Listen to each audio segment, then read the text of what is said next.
नमस्कार, आप देख रहे हैं लाइव न्यूज दिल्ली और मैं हूं आपके साथ प्रिया पांडे। आइए रुक करते हैं लाइव न्यूज दिल्ली की सुर्खियों की ओर।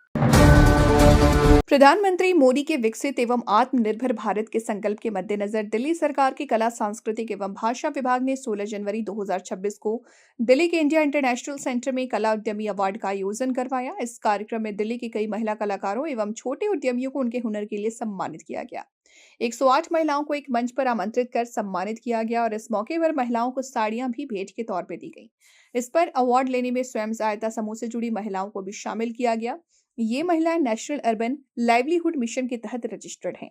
कार्यक्रम में मुख्य अतिथि रहे मंत्री कपिल मिश्रा ने कहा कि दिल्ली की बेटियों को आत्मनिर्भर बनाने के साथ उन्हें एक पहचान मिल सके, इसलिए इस कार्यक्रम का आयोजन कराया गया है। कार्यक्रम में सहभागिता कर रहे संस्था रमा फाउंडेशन की संस्थापिका नम्रता नारायण ने कहा कि इस कार्यक्रम में 400 महिलाओं ने भाग लिया और दिल्ली के इन उद्यमी महिलाओं को पहली बार सरकार की ओर से सम्मानित किया है।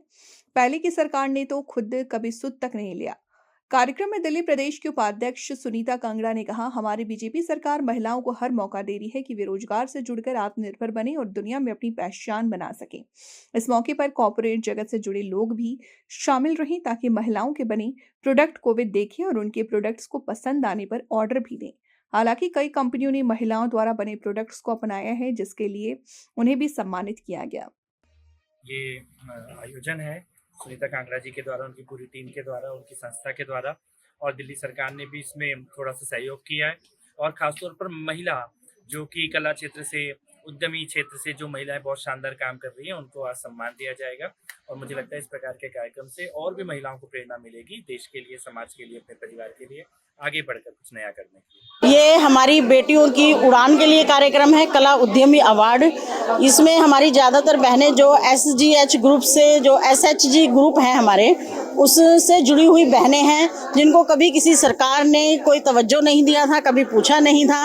ये रेखा गुप्ता जी की सरकार है, भारतीय जनता पार्टी की सरकार है, देश के प्रधानमंत्री जी के नेतृत्व में बनी सरकार है, जिसके द्वारा उन बहनों को भी आज भारतीय जनता पार्टी की सरकार, रेखा गुप्ता जी और हमारे भाई, अभी आपने देखा था मंत्री जी हमारे कपिल मिश्रा जी का इस कार्यक्रम को पूरा सपोर्ट रहा और उन्होंने ही ये कार्यक्रम पहली बार लिया कि नहीं, हमारी इन बहनों को बड़ा प्लेटफॉर्म मिलना चाहिए। और मैं आपसे एक वादा और जरूर करके जाती हूँ कि आज इन बहनों के लिए ये बड़ा छोटा प्लेटफॉर्म था। हम पूरी कोशिश करेंगे मैत्री और अपना रमा फाउंडेशन के द्वारा, नारायण हमारी जो हमारी बहन नम्रता जी के साथ में मिलकर के हम पूरी कोशिश करेंगे कि अपनी इन बहनों को इससे बड़ा प्लेटफॉर्म दें, ताकि ये जो बहनें हैं जो घर से इन्होंने काम शुरू किया है, आगे जाकर के बड़ी व्यापारियों के रूप में आगे बढ़ें।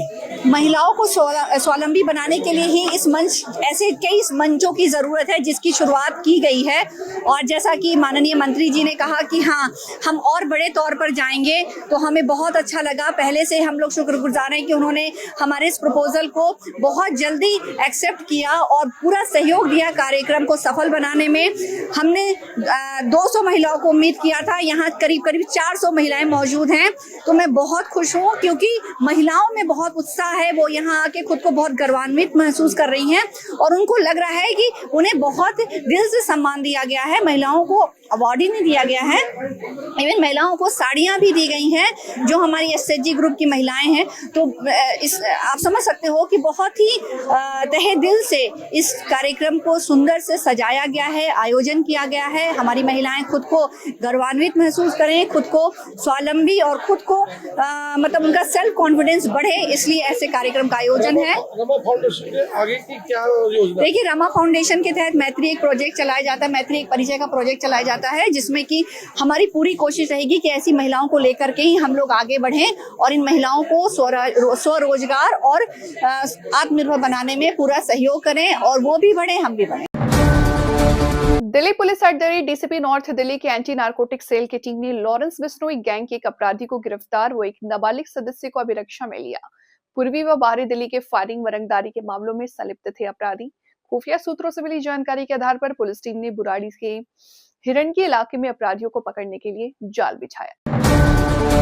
दिल्ली वासियों के बेहतर स्वास्थ्य की दिशा में एक और सशक्त कदम, न्यू सीमापुरी में स्थापित आयुष्मान आरोग्य केंद्र स्थानीय नागरिकों को सुलभ, गुणवत्तापूर्ण और निःशुल्क प्राथमिक स्वास्थ्य सेवाएं उपलब्ध कराने की दिशा में एक सशक्त पहल है। लगमा आश्रम में विराट हिंदू सम्मेलन का आयोजन, आरएसएस शताब्दी वर्ष कार्यक्रम के तहत आयोजन। दत्तात्रेय हौसबाले मोले होंगे विशिष्ट अतिथि, विधायक मैथिली ठाकुर ने किया आमंत्रित। आगामी गणतंत्र दिवस के मद्देनजर पुलिस स्टेशन यू अशोकनगर के एसएचओ ने पुलिस कर्मियों के साथ मिलकर सुरक्षा उपायों को बढ़ाने के तहत पुलिस स्टेशन यू अशोकनगर के अधिकार क्षेत्र में पैदल गश्त की। कश्मीरी अलगावादी और दुख्यात मिलते प्रमुख हासिया अंद्रानी और उसकी 2 महिला सहयोगियों की सजा पर सुनवाई टल गई। दिल्ली के पटियाला हाउस स्थित स्पेशल एनआईए कोर्ट अब 2 फरवरी को सजा पर सुनवाई करेगी। लॉरेंस बिश्नोई गैंग ने सिंगर दिलनूर के माध्यम से बी प्राक को 10 करोड़ रुपए की जबरन उगाही की धमकी दी है। मैसेज में 1 हफ्ते का समय दिया गया है और पैसे न देने पर गंभीर परिणाम भुगतने की चेतावनी दी गई है।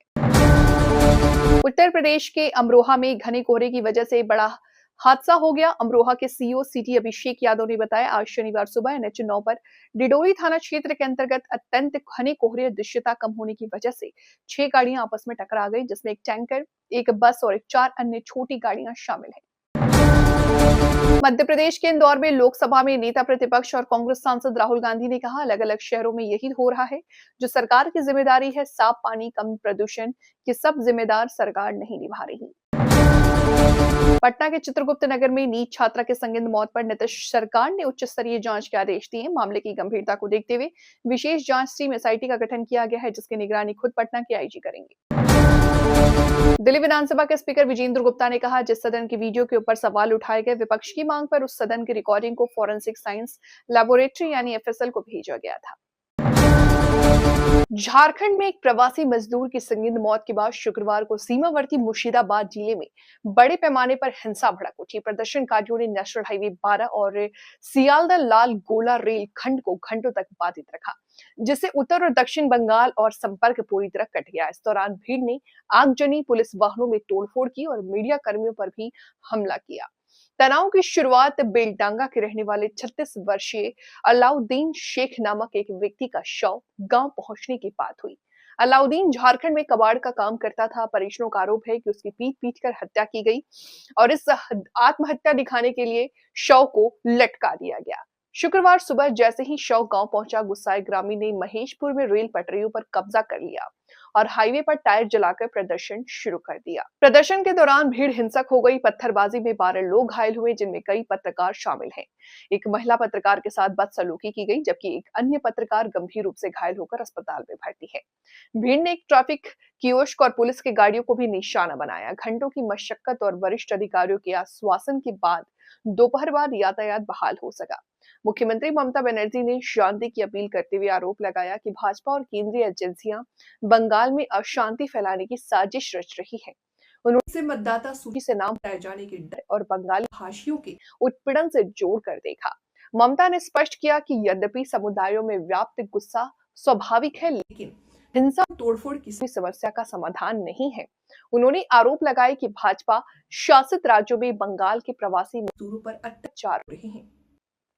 बंगाल में अशांति फैलाने के लिए केंद्रीय एजेंसियों का सहारा लिया जा रहा। मुख्यमंत्री ने कड़े लहजे में कहा कि राज्य सरकार इन सभी मामलों पर नजर रख रही है और पीड़ित परिवारों के साथ खड़ी है। कांग्रेस नेता अधीर रंजन चौधरी ने मृतक के परिवार से मुलाकात की और सवाल उठाया कि बंगाल के मजदूरों को बाहर बांग्लादेशी कहकर क्यों प्रताड़ित किया जा रहा है। नेता प्रतिपक्ष सुवेंदु अधिकारी ने पुलिस पर विफलता का आरोप लगाते हुए कहा, उपद्रवी सड़कों पर तांडव मचा रहे हैं और प्रशासन मुखदर्शक बना रहा। अगली खबर लता ईवी फिल्म से है। लता ईवी फिल्म ने एक नया वीडियो एल्बम रिलीज किया है जो लोगों को काफी पसंद आ रहा है। तो लता ईवी फिल्म में काम करने के लिए आप भी आमंत्रित हैं। लता ईवी फिल्म @gmail.com पर अपना रिज्यूमे शेयर कर इसमें काम करने का आप मौका पा सकते हैं और जो नया वीडियो एल्बम रिलीज हुआ है उसका लिंक आपको डिस्क्रिप्शन बॉक्स में मिल जाएगा।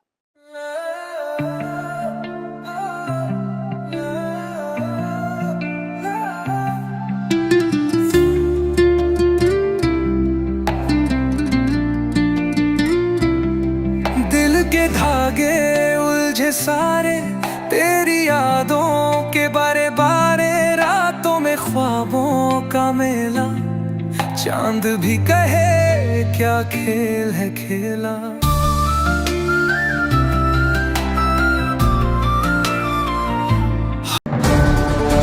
ऐसे तमाम खास खबरों से जुड़ने के लिए देखते रहें लाइव न्यूज दिल्ली और साथ ही अपने खबरों को देश तक पहुंचाने के लिए हमारी वेबसाइट www.livenewsdelhi.com पर संपर्क करें। नमस्कार। अभी सब्सक्राइब करें हमारे चैनल लाइव न्यूज दिल्ली को और साथ में बेल आइकन दबाना ना भूलें। Live news Delhi.